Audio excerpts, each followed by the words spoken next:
அதனால எல்லா இடங்களுக்கும் இனிமேல் வரதான் போறோம், எல்லா பணிகளையும் செய்யதான் போறோம். எந்த பாகுபாடும் கிடையாது, எந்த பிரிவினையும் கிடையாது. சரியா? எந்த பாகுபாடோ எந்த பிரிவினையும் எதுவும் கிடையாது. எல்லா இடத்துக்கும் வரதான் போறோம், செய்யதான் போறோம். அதுதான் வரந்தமா சொல்லிக்கிட்டு இருக்கிறேன். அதுதான் சொன்னேன், கொஞ்சம் டைம் கொடுங்க, இப்பதான் ஆரம்பிச்சிருக்கோம்னு சொன்னேன். ஒவ்வொரு விஷயமா எடுத்து செய்ய போறோம். வாக்களித்த பேரன்பிற்குரிய அனைத்து பொதுமக்களுக்கும் நன்றி. ஓட்டு போடாம மிஸ் பண்ணிட்டோம், அடுத்த தடவை விசிலுக்கு தான் ஓட்டு போடுவோம்னு நினைக்கிற அனைத்து மக்களுக்கும் நன்றி.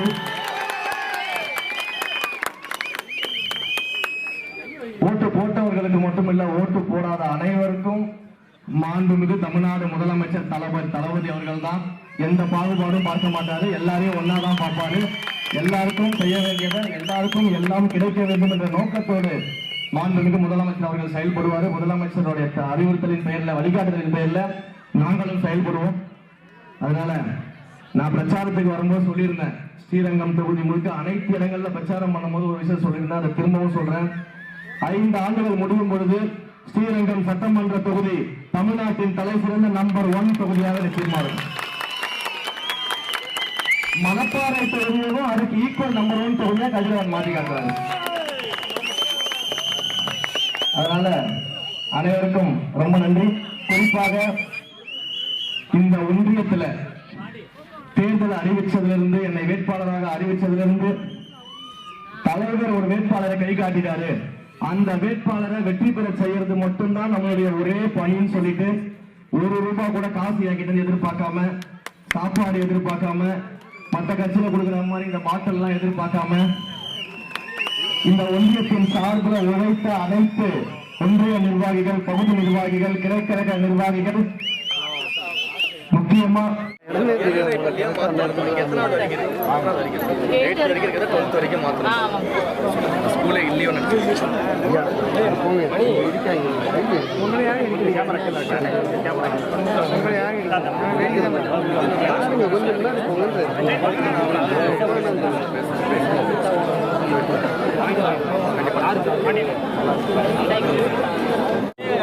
எந்த சலுகையுமே கிடைச்சதும் கிடையாது.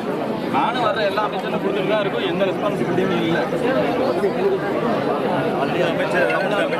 அதனாலதான் அந்த அமைச்சருக்கு நான் ஃபார்வர்ட் பண்ணி நான் பேச சொல்றேன். சரிங்களா? தொழில்துறை அமைச்சருக்கு நான் பேசுறேன்.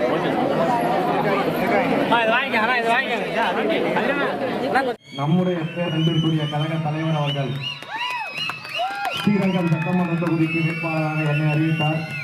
மணப்பாறை சட்டமன்ற தொகுதியின் வேட்பாளராக அன்பிற்குரிய சகோதரர் கதிரவன் அவர்களை அறிவித்தார். அன்றைக்கு நாங்கெல்லாம் ஓட்டு கேட்க வரும்போது, நாங்கெல்லாம் அவங்களை சந்திச்சு வாக்குகள் சேகரிக்க வரும்போது எந்த அளவிற்கு அன்பை செலுத்துறீங்களோ, இன்றைக்கும் அதே அன்போடு நாங்கள் உங்களை சந்திக்க வந்திருக்கிறோம், நீங்க எங்களை சந்திக்க வந்திருக்கிறீங்க. ரொம்ப மகிழ்ச்சியான ஒரு சந்தோஷம். உங்களுடைய மகிழ்ச்சி, ஸ்ரீரங்கம் சட்டமன்ற தொகுதியில் இருக்கக்கூடிய மக்களின் மகிழ்ச்சி, அன்பு, பாசம் எவ்வளவு பெருசு அப்படின்னா, சாதாரண ஒரு சாமானிய குடும்பத்திலிருந்து வந்த உங்க வீட்டு பிள்ளைக்கு 1,03,000க்கும் மேல ஓட்டு போட்டு தைக்க வச்சிருக்கீங்க. சாதாரண இடத்திலிருந்து வந்த சகோதரர் கதிரவன் அவர்களை இன்றைக்கு சட்டமன்றத்துக்கு அனுப்பியிருக்கிறீங்க.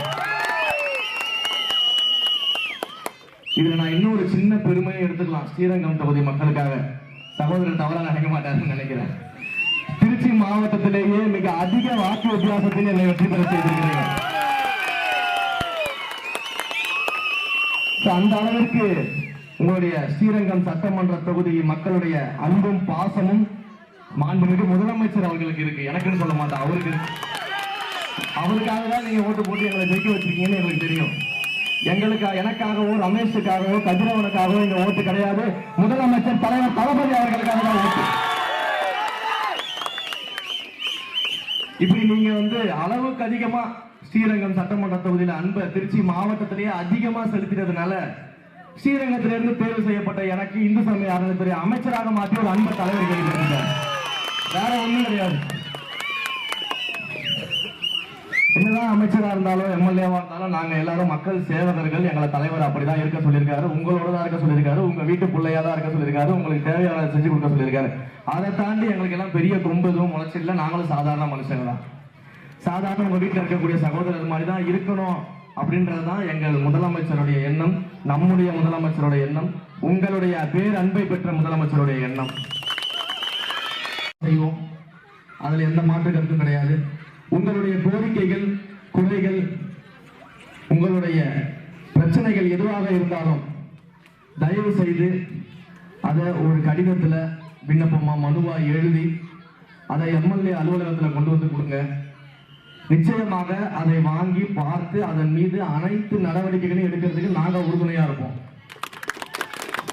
எந்த வகையிலும் இதற்கு முன்பு இருந்த எம்எல்ஏக்கள் போல, இதற்கு முன்பு இருந்த அமைச்சர்கள் போல உங்களை சந்திக்காம, உங்களை பார்க்காம, உங்க குறைகளை கேட்காம நாங்க ஓடி ஒழிய மாட்டோம். நாங்களே தேடி தேடி உங்க வீட்டுக்கு வந்து கேட்போம். நிச்சயமாக அதை செய்து முடிப்போம். நிறைய மனுக்கள் வந்துகிட்டு இருக்குது. அதன் மேல நடவடிக்கை எடுக்கிறதுக்காக வேலைகளை ஸ்டார்ட் பண்ணிட்டோம். ஒரே ஒரு ரிக்வெஸ்ட் தான், கொஞ்சம் எங்களுக்கு டைம் கொடுங்க. ஏன்னா இப்பதான் ஆரம்பிச்சிருக்கிறோம். நாங்களும் முதல் முறை எம்எல்ஏ ஆனவங்க தான். இதற்கு முன்னாடி எம்எல்ஏ எல்லாம் இருந்தது கிடையாது. எங்க குடும்பத்திலேயே அரசியல்லாம் யாருக்கும் என்னன்னு தெரியாது. முதல்ல அரசியலுக்கு வந்தோம், முதல்ல எம்எல்ஏ ஆகிறோம் நாங்களாம். அப்ப இதையெல்லாம் கத்துக்கிட்டு இருக்கிறோம். அதற்கான டைமை கொஞ்சம் கொடுங்க. இன்னொன்னும் கத்துக்கிட்டு இருக்கோம், எப்படி மக்களை ஏமாத்தாம ஊழல் செய்யாம மக்களுக்கு வேலை செய்யறதுன்றதையும் கத்துக்கிட்டு இருக்கோம். அதனால அதற்கான கொஞ்சம் கால அவகாசம் கொடுங்க. நீங்க மனு கொடுத்தீங்கன்னா எவ்வளவு விரைவா அதன் மேல கொஞ்சம் கொஞ்சமா நடவடிக்கை எடுக்க முடியுமோ அந்த நடவடிக்கை எல்லாம் எடுத்து இந்த 5 வருஷத்துல நீங்க எல்லாரும் எங்களுக்கு ஓட்டு போட்டதை நினைச்சு பெருமைப்படுற அளவுக்கு தொகுதியை முன்னேற்றி காட்டணும்.